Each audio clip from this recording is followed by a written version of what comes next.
Bonjour à toutes et bienvenue dans cette nouvelle chronique d'actualité de Femme à part, chronique dans laquelle aujourd'hui nous allons beaucoup parler des États-Unis, mais aussi des vêtements, de la fête des pères, de la fête des mères, un peu d'alimentation également. Donc vous voyez, on va couvrir un certain nombre de sujets comme d'habitude. Je remercie toutes les personnes qui ont contribué à cette chronique en m'envoyant, en partageant avec moi des liens, des articles, etc. parce que je ne vois pas toujours tout passer, donc n'hésitez pas aussi à me les envoyer au fur et à mesure que vous les trouvez. N'hésitez pas comme d'habitude également à commenter et à partager vos analyses en commentaire, c'est ça qui est toujours intéressant, c'est que moi voilà, je vous livre un peu mon point de vue sur l'actualité, sur les choses que je vois passer, mais n'hésitez pas vous aussi à me dire ce que vous en pensez. Parfois vous avez plus d'informations ou tout simplement plus d'expérience, un autre point de vue, ou vous avez des avis pour compléter, donc n'hésitez pas à le faire en commentaire. En lien, en barre d'infos, je vous mettrai les différentes sources des sujets dont je vais vous parler. Vous avez également les liens vers mes réseaux sociaux pour vous inscrire à la newsletter, pour regarder la collection de robes, de boléros et de mantilles Femme à part. Donc n'hésitez pas à regarder tout ça et à vous abonner à la chaîne, bien évidemment, pour ne rien manquer. Alors première bonne nouvelle, entre guillemets, vous savez que j'essaye aussi de partager du contenu positif lors de ces chroniques d'actualité. Je vous mets à l'écran tout simplement une photo de la visite de la famille royale de Norvège qui ont fait une visite à la famille royale de Suède. Et donc il y a des photos de famille, tous ensemble, etc. Et sur beaucoup de photos, c'est vrai que toutes les hommes, évidemment, sont tous très élégants. Et les femmes, elles aussi, sont élégantes et décentes. Ça fait plaisir, c'est pas tous les jours qu'on voit ça. Alors dans les familles royales, bon, on le voit quand même plus souvent que pour certaines stars ou célébrités, mais c'est vrai que ça fait toujours plaisir de voir autant de femmes bien habillées et rayonnantes comme ça sur des photos officielles. J'essaye d'en partager de temps en temps sur le compte Instagram quand j'en trouve. Il y en a souvent beaucoup. Bon, au-delà de Kate Middleton, il y a aussi la reine Laetitia d'Espagne qui a souvent des jolies tenues, et la princesse Marie du Danemark également, qui a souvent de jolies tenues. J'en épingle aussi sur Pinterest, donc n'hésitez pas à me suivre là-bas pour avoir plein d'idées de tenues et de styles différents. Le lien de mon compte Pinterest est en barre d'infos également. Deuxième bonne nouvelle, en tout cas j'ai trouvé ça positif de trouver ça sur internet. C'est une vidéo, je vous en avais déjà parlé, de Anna Bay. Elle a quand même 1 022 000 personnes qui la suivent sur internet et ses vidéos sont vues au moins 200 000 ou 300 000 fois. Et bien sûr, je le répète, je ne suis pas d'accord avec tout ce qu'elle dit, avec tout ce qu'elle porte comme vêtements, tout ce qu'elle dit, tous ses discours, etc. Mais là, elle parlait d'une vidéo dont le titre était 10 choses que les femmes élégantes ne portent pas, ne devraient jamais porter au printemps. Et donc elle décrypte certaines modes. Alors il y a certaines choses, c'est juste des fautes de style, entre guillemets, mais elle parle aussi de certaines modes et de choses très vulgaires que l'on voit à l'heure actuelle, et évidemment elle recommande de ne pas les porter. Et elle parle notamment de la mode qui consistait, il y a quelque temps, c'était plutôt, je pense, il y a 10-15 ans, mais ça commence à revenir maintenant. La mode qui consistait à laisser le fil ou le haut de sa lingerie dépasser de son jean ou de son pantalon taille basse, etc. Il y a même maintenant, à l'heure actuelle, c'est pas ça tellement qu'on laisse la lingerie dépasser exprès, c'est qu'en fait les vêtements sont faits de telle sorte qu'on a l'impression que c'est de la lingerie qui dépasse. Enfin voilà, tout est fait pour suggérer ça. Bon bref, c'est peut-être encore pire, mais donc elle parlait de cette mode-là, et elle disait, mais donc déjà que c'était vulgaire, et elle disait, oui, souvent j'ai des gens qui me tombent dessus en disant il faut être féministe, le féminisme c'est de permettre aux femmes et de dire que les femmes peuvent s'habiller comme elles le veulent, qu'il faut faire ce qu'elles souhaitent, il faut garantir un petit peu leur liberté, surtout leur liberté de s'habiller. Les femmes doivent pouvoir s'habiller comme elles le veulent. Et en fait, elle répète que ça c'est pas forcément un bon message et qu'elle est pas là pour dire. Elle dit au final vous faites ce que vous voulez, je ne vous oblige à rien. Mais ça serait un petit peu vous mentir ou mal vous conseiller que de vous dire de faire ce que vous voulez. Elle dit ça c'est pas du tout un symbole ni de libération de la femme ni de l'empouvoirment de la femme comme on dit à l'heure actuelle, hein. Ça va pas être rendre les femmes plus puissantes ni quoi que ce soit de porter ce genre de choses. Et elle dit posez-vous la question à qui ça va bénéficier en premier ce genre de tenue. Elle dit ça ne bénéficie qu'aux hommes, les femmes ça va rien leur apporter, ça ne va bénéficier qu'aux hommes qui qui vont pouvoir profiter du corps de la femme, ne serait-ce que visuellement, de façon gratuite, et ils ont ça sous leur nez comme ils veulent, etc., sans avoir besoin de faire quoi que ce soit pour cette femme, sans avoir même besoin d'être galant, de lui offrir, je sais pas, un repas au restaurant, de la courtiser, etc. Non, même pas besoin. Ils ont toute cette chair fraîche qui s'étale sous leurs yeux sans avoir besoin de faire le moindre effort, entre guillemets. Bon, après, on n'a pas les mêmes... on ne voit pas les choses de la même façon avec Annabé, bien sûr. Mais en tout cas, ce qui est sûr, c'est que j'ai apprécié le fait qu'une personne avec autant d'abonnés et autant de vues sous ces vidéos fasse passer ce genre de message. Si ça peut faire réfléchir certaines femmes à l'importance, j'allais dire, des vêtements et de ce que l'on montre, et que le féminisme n'est pas toujours ce que l'on croit et n'est pas toujours bénéfique pour les femmes, voilà, ça ne peut que être positif d'avoir ce genre de nouvelles. Encore une nouvelle positive, mais sur un tout autre thème, et qui après nous fera parler de ce thème-là, mais de façon un peu plus négative malheureusement. C'est une vidéo d'un militant pro-vie aux États-Unis qui fait un discours lors d'une manifestation ou des retrouvailles, ou je sais pas trop ce que c'était. Et donc il fait un discours, c'était peut-être pendant une marche pro-vie. Il fait un discours en disant, l'extrait en tout cas que j'ai vu, commence en disant qu'en fait, il n'a aucune idée. Oui, effectivement, donc c'est un homme, hein. Oui, effectivement, je n'ai aucune idée de ce que les femmes traversent dans ce genre de moment. Parce que c'est vrai qu'un des arguments, on en reparlera tout à l'heure, des féministes ou des femmes concernant l'avortement, c'est de dire t'as pas d'utérus, donc t'as pas d'opinion à donner, ou les hommes n'ont pas leur mot à dire parce qu'en fait c'est pas leur corps et donc ils ne décident pas. On en reviendra aussi, j'en reparlerai. Et donc lui il dit oui, effectivement, j'ai pas d'idée de ce que vit cette femme. Donc en tant que femme, mais par contre je sais que je sais ce que moi attendez, je vais vous reprendre le truc. Donc je n'ai aucune idée de ce que c'est que d'être une jeune femme qui se trouve dans ce genre de position, donc grossesse difficile j'imagine, ou voilà, de devoir choisir de garder son bébé ou pas, ou de le tuer. Ensuite il dit cette femme qui va avoir beaucoup de choses à sacrifier dans sa vie, et peut-être à un moment où elle ne l'attendait pas, beaucoup de sacrifices qu'elle va devoir faire pour avoir cet enfant. Donc je ne sais pas ce que c'est que d'être cette femme. Par contre, ce que je sais, c'est qu'est-ce que c'est que d'être son fils. Parce que moi, je suis le fils d'une telle mère, en gros, qui a choisi de me garder plutôt que d'avorter. Et je sais ce que c'est d'être le fils d'une telle personne et d'avoir un tel modèle d'une femme qui s'est battue dans sa vie, quoi, à ce moment-là. Elle aurait eu plein d'autres options beaucoup plus faciles. Et pourtant, elle a décidé de me garder, et je sais ce que c'est que d'être l'enfant d'une telle femme.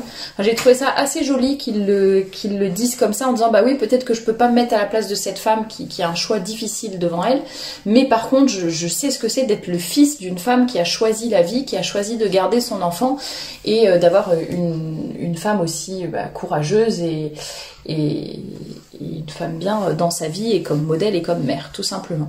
Alors tout ça rejoint donc des nouvelles beaucoup plus positives, dans le sens où aux États-Unis il y a des fuites qui ont eu lieu.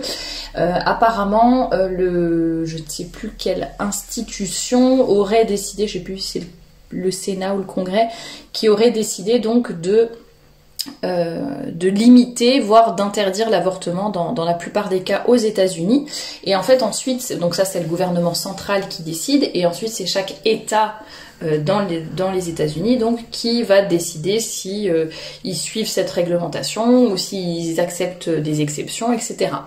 Et donc évidemment c'est la montée des féministes, que ce soit aux États-Unis ou en France d'ailleurs. Tout le monde s'insurge en disant que il est complètement horrible de remettre en question cette question de l'avortement et de ce sujet de l'avortement, et de vouloir potentiellement le limiter énormément, voire l'interdire. Donc il y a toute une flambée de féministes qui réagissent, et notamment on a appris qu'Amazon allait financer, allait rembourser tout du moins jusqu'à 4 000 $ par an pour leurs employés qui décideraient qui devraient voyager ailleurs pour devoir avorter. Donc si vous travaillez chez Amazon aux États-Unis et donc vous n'avez pas la possibilité de potentiellement, hein, si l'avortement est interdit aux États-Unis, que vous n'avez plus la possibilité d'avorter là-bas, mais que vous devez voyager, je ne sais pas, en Amérique latine ou ailleurs pour avorter et donc que cela engendre des frais, eh bien écoutez, soyez rassurés, Amazon va vous rembourser jusqu'à 4 000 € par an pour vous soutenir dans cette décision d'avorter. Écoutez, je crois que ça se passe de commentaires, mais c'est juste terrible. Donc, écoutez, encore une autre raison peut-être de limiter voire de ne plus faire d'achat sur Amazon. Bon, on peut pas tout boycotter, c'est pas toujours facile, mais en tout cas, voilà, ça vous montre le niveau auquel on en est. Alors justement, pour reparler on va rester un peu sur ce sujet de l'avortement. À cette occasion-là, évidemment, les féministes, même en France, ont réagi, et notamment sur Simone Média, et qui relaye un tweet de Aude Goni-Goubert, mais je ne la connais pas, qui dit « Vous êtes contre l'avortement », donc ça s'adresse aux hommes évidemment, « Vous êtes contre l'avortement, faites une vasectomie, bonsoir ». Voilà. Tout ça pour dire que je profite de ce sujet pour redire que les hommes n'ont jamais ou presque jamais leur mot à dire en ce qui concerne l'avortement.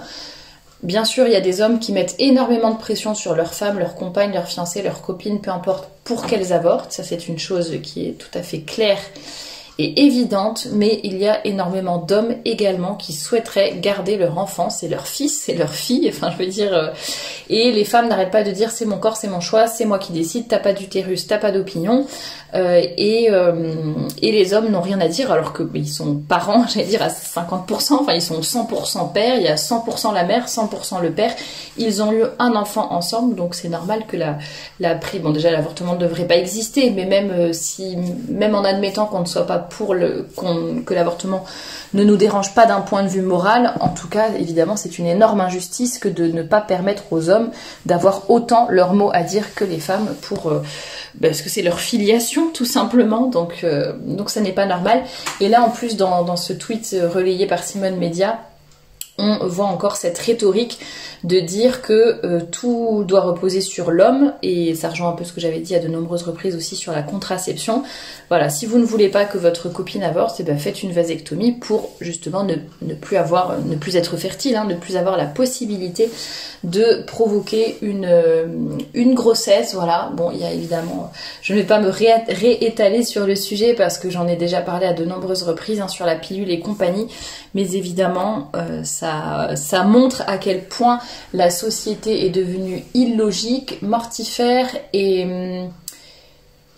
c'est le pompier pyromane, hein. J'en avais parlé à d'autres reprises, mais on essaye d'éteindre les incendies qu'on a soi-même allumés, quoi. Donc on abîme le corps de la femme, on prône la libération sexuelle, il n'y a plus aucune morale ni quoi que ce soit, et par contre toutes les conséquences qui en découlent, on ne les assume pas, ou alors on les met sur le dos des hommes, donc c'est bien triste.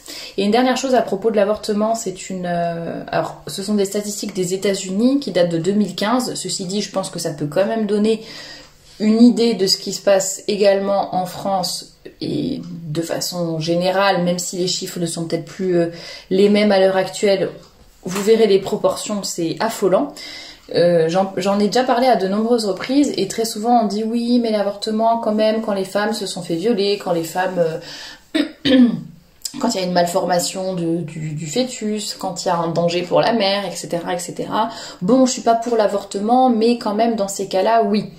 Et également, quand j'ai déjà parlé des avortements de confort notamment, et j'ai eu plusieurs personnes dans les commentaires qui s'étaient insurgées en disant que c'était horrible de parler de ça et que ça n'existait très certainement pas, ou dans des proportions vraiment très très faibles, quoi. Peut-être un avortement sur 1 million ou je ne sais quoi.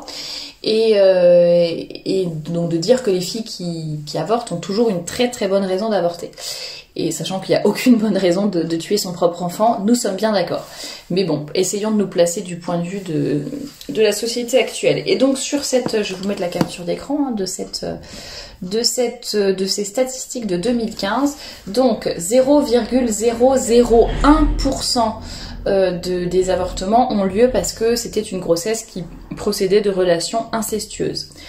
Dans dans 0,065, donc moins de 1%, hein. Dans 0,065% des cas, c'est parce que la femme était mise en danger par la grossesse. Dans 0,085%, donc c'est moins de 0,01%, on est d'accord. Des femmes qui étaient donc apparemment violées, enfin pas apparemment, mais la grossesse procédait d'un viol. Dans 0,288% des cas, c'est que la santé mentale, la santé physique, pardon, de la femme était menacée par la grossesse. Dans 0,294% des cas, c'est que la santé psychologique de la mère était menacée par cette grossesse. Dans 0,666%, c'est qu'il y avait une anormalité, enfin une déformation fœtale grave. Donc tous les cas que j'ai cités sont tous à moins ou largement moins de 0,1% des cas. Enfin, de 1% des cas tout court. Ensuite, il y a quand même 6% des cas, un peu plus de 6%, où l'avortement a lieu pour des raisons sociales ou économiques. Donc ça, à la limite, j'allais dire, bon, 6%, ça pèse déjà, entre guillemets, un peu plus que 0,001. Et dans 92,3% des cas, il n'y a aucune raison. C'est-à-dire c'est un choix, c'est ce que j'appelle l'avortement de confort. C'est qu'il n'y a vraiment pas de raison.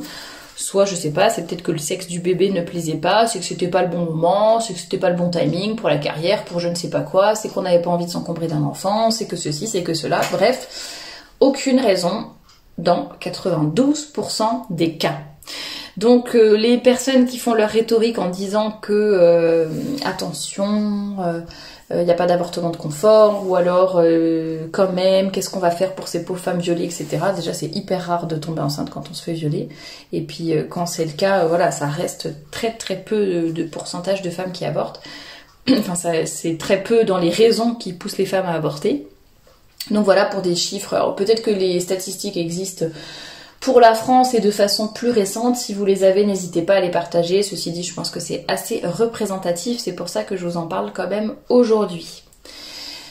Sur un tout autre sujet, mais des relations hommes-femmes, je ne sais pas si vous avez entendu parler de la mésaventure, entre guillemets, de Patrick Timsit, qui est donc un acteur qui était de passage aux États-Unis. Si je ne me trompe pas, c'est un acteur français. Et qui a été accusé de rape look. Donc les articles français traduisent souvent par regard insistant ou mauvais regard, alors qu'en anglais, rape c'est le viol, donc rape look, c'est-à-dire le regard violeur. En fait, c'est comme si vous vous êtes fait violer, mais juste par un regard.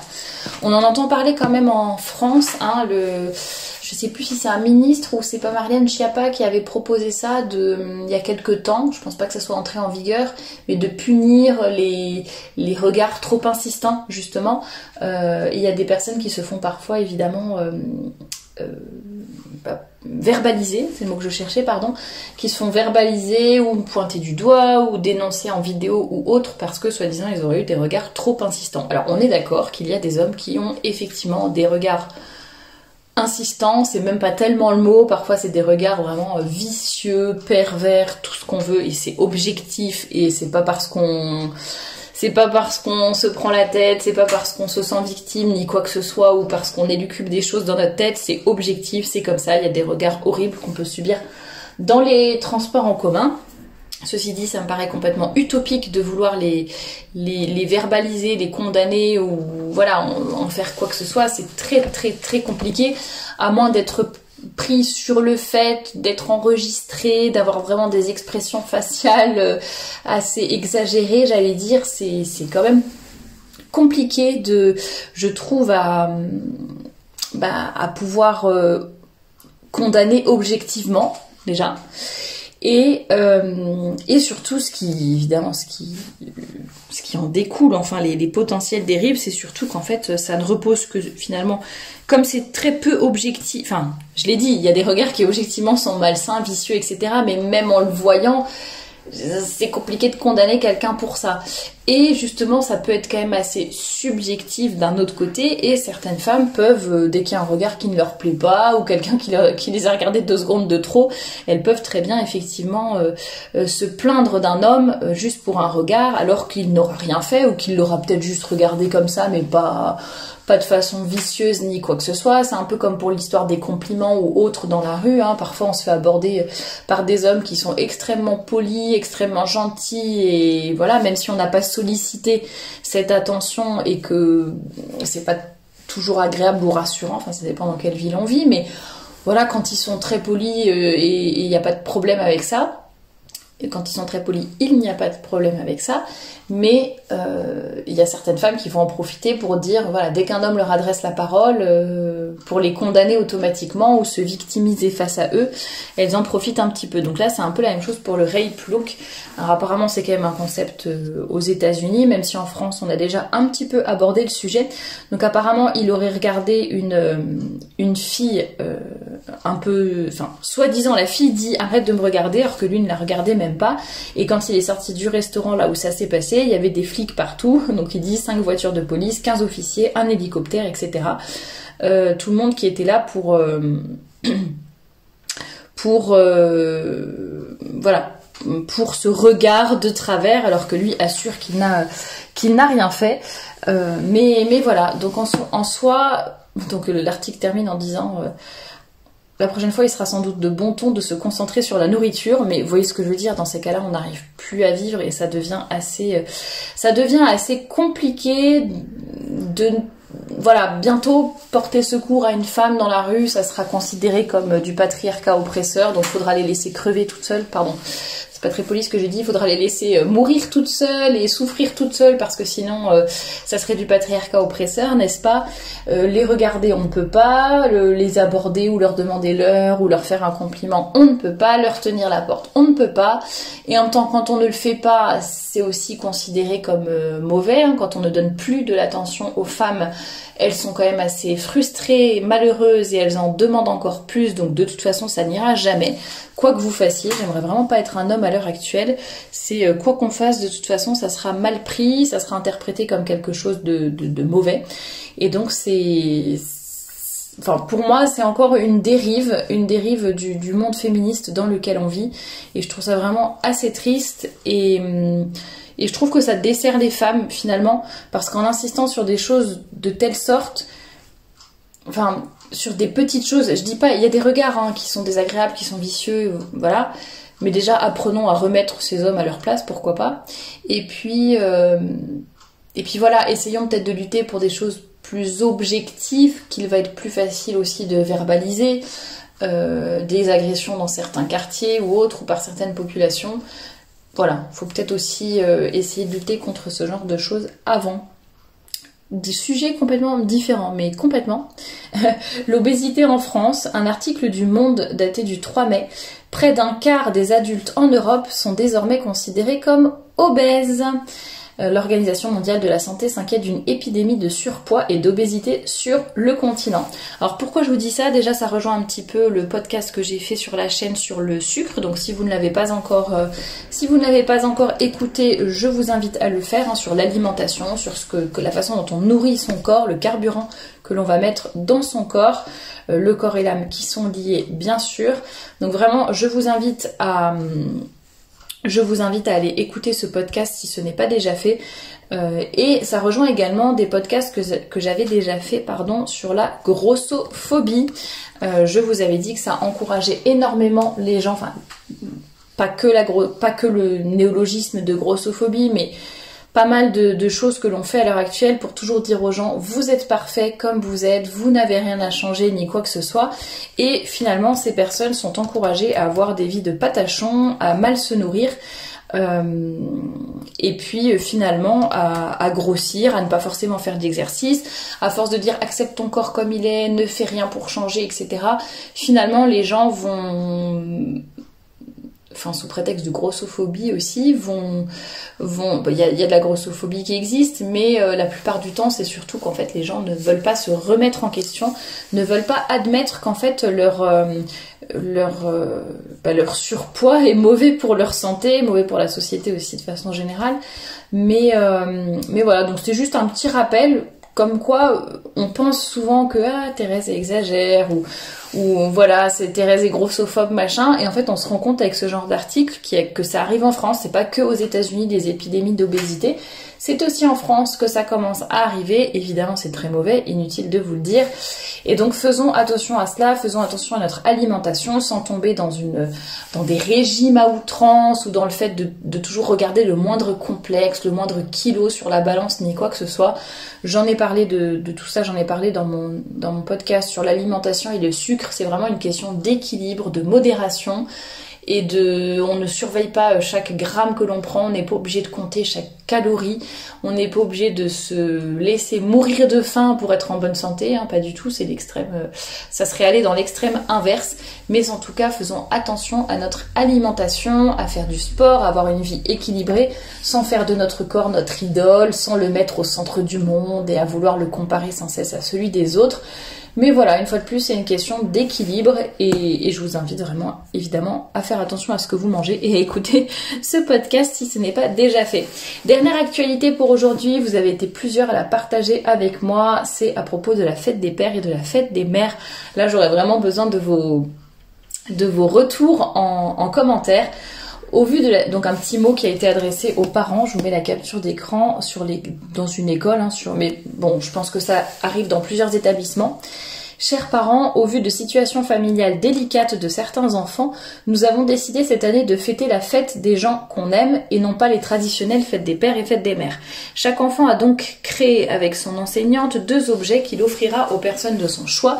Les 2 objets seront rapportés à la maison en même temps cette semaine. Donc effectivement, traditionnellement, souvent les écoles, surtout dans les petites classes, préparent des cadeaux, des poèmes, des petites choses faites maison pour la fête des mères et la fête des pères. Les colliers de pâtes, etc. On connaît tous des petites choses en pâte à sel, vraiment des petites choses faites à la main par les enfants. Moi je me souviens que je les ai encore d'ailleurs, j'ai gardé les poèmes que l'on écrivait pour la fête des mères. On écrivait ça au stylo plume, avec notre plus belle écriture, on s'appliquait, on collait ça dans un papier canson de couleur, on faisait des petites choses dessus pour que ça soit joli et que quand ça s'ouvre, il y ait tout qui se déplie. Bref, on était super fiers d'offrir ça à nos mamans ou à nos papas, et j'en ai encore gardé, c'est ça qui est drôle.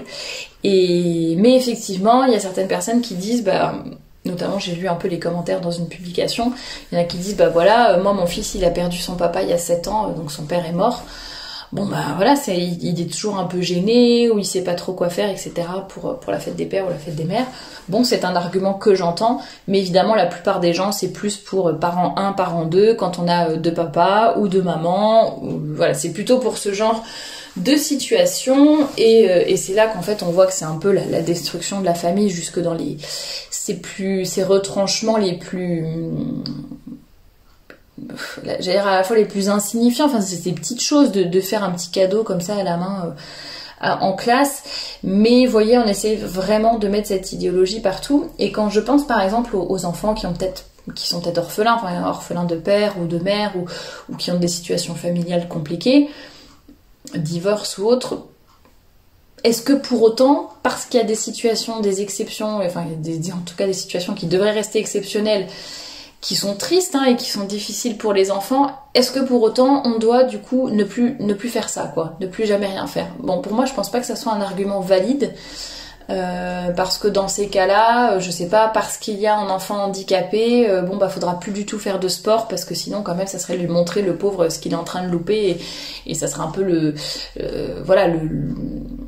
provoquer en montrant que nous on peut courir et faire du sport, que lui il est dans un fauteuil roulant. Bon, par exemple, je veux dire, c'est pas un argument valide du tout. Ça n'empêche pas qu'on puisse avoir de la délicatesse. Je pense que généralement les maîtresses sont au courant des situations des uns et des autres. Donc si son père est décédé, par exemple, elle peut très bien dire à l'enfant, est-ce que tu voudrais pas du coup préparer un petit cadeau pour, je sais pas, ton oncle, ton parrain, quelqu'un d'autre, ton frère, peu importe, ça peut être aussi ça, c'est accompagner l'enfant et essayer de de l'aider dans ces moments qui sont peut-être pas faciles, effectivement. Et puis, donc pour moi, vraiment, ça ne se justifie pas tellement, mais dites-moi en commentaire ce que vous en pensez de ce genre d'initiative. Pour moi, c'est vraiment pour, encore une fois, détruire la famille, enlever tous les repères, c'est gommer les différences, c'est tout déconstruire, hein. Ça va vraiment dans cet état d'esprit-là. C'est un peu comme sur les publicités, il faut mettre de plus en plus de lesbiennes ou d'homosexuels, enfin de couples ou de familles monoparentales, homosexuelles, etc. pour surtout montrer la variété, etc. et montrer un papa et une maman avec des enfants. Ça, c'est vraiment le comble du machisme, du patriarcat et de tout ce qu'on veut. Voilà, donc ça, pour moi, ça contribue encore une fois à la déconstruction et à la destruction de la famille, des valeurs, etc. J'étais un peu mitigée parce que c'est vrai que je pensais et c'est effectivement à tous ces enfants qui ont des situations pas forcément faciles, mais vous voyez là en parlant, en développant un peu mon point de vue avec vous, je me rends compte que non, en fait c'est pas tellement une excuse et que c'est pas valable. Et que pour moi il y a d'autres manières de faire dans ces cas-là pour épargner ces enfants-là ou les accompagner dans leur douleur et dans leurs difficultés. Mais pour moi, ça n'en est pas une et c'est encore une façon de détruire la famille. Donc c'est bien dommage. Ça peut paraître être quelque chose d'insignifiant. Je veux dire, on parle des cadeaux, des poèmes, des colliers de pâtes, etc. C'est pas non plus dramatique, mais en fait, on voit que partout, tout le monde commence à complexer et tout le monde commence à se sentir mal. Tout le monde se sent oppresseur. En fait, il y a tellement tout le monde qui est en train de se déclarer victime de tout, qu'en fait on n'ose plus. C'est un petit peu comme ce qui s'est passé avec le racisme notamment, il y a certains mots qu'on n'ose plus prononcer, il y a certaines choses qu'on n'ose plus dire parce qu'on a tellement peur qu'en face les gens nous traitent de racistes ou autres, qu'en fait plus aucun discours, enfin voilà, c'est même pas qu'on n'a pas le droit de dire quelque chose de négatif ou quoi que ce soit, c'est que tout discours, en fait, on doit se taire, quoi. Parce que toi, t'as pas vécu l'esclavagisme, parce que toi, t'as pas vécu ceci, cela. Donc, en fait, t'as pas le droit de parole et tu peux rien dire. Et là, c'est un peu pareil, personne n'ose plus rien dire sur aucun sujet, que ce soit les maîtresses ou autres. Ça peut être des présentateurs aussi, des journalistes, etc. Il y a des mots qu'on n'ose plus prononcer, des opinions qu'on n'ose presque plus avoir, parce qu'en fait, on a peur que les gens nous poussent dans nos retranchements, nous accusent de plein de choses, etc. Et ça, on a peur, on ne veut pas. Et parfois, c'est sur des sujets complètement insignifiants. Hein. C'est pas forcément, allez, je prends mon cheval de bataille et j'écris un article en une du journal Le Monde qui est lu par je ne sais pas combien de personnes. C'est pas forcément ça. Hein. Ça peut être dans la vie privée, la vie quotidienne, avec ses voisins, avec ses collègues, à la sortie de l'école. Qu'est-ce qu'on va oser dire, ne pas oser dire, etc. Donc ça reste quand même assez délétère comme ambiance, enfin comme atmosphère, et on voit bien que ça va partout. Donc c'est super triste. Dites-moi ce que vous en pensez en commentaire, n'hésitez pas. Voilà pour la fin de cette chronique d'actualité pour aujourd'hui, j'espère qu'elle vous a plu. On a effectivement beaucoup parlé d'avortement, mais c'est vrai qu'avec ce qui se passe aux États-Unis, c'est une actualité assez prégnante et assez présente. N'hésitez pas à compléter avec vos points de vue, vos analyses en commentaire, à me suggérer, comme j'ai déjà dit, des actualités pour la semaine prochaine ou la semaine d'après. Et je vous dis à très bientôt pour un nouveau podcast.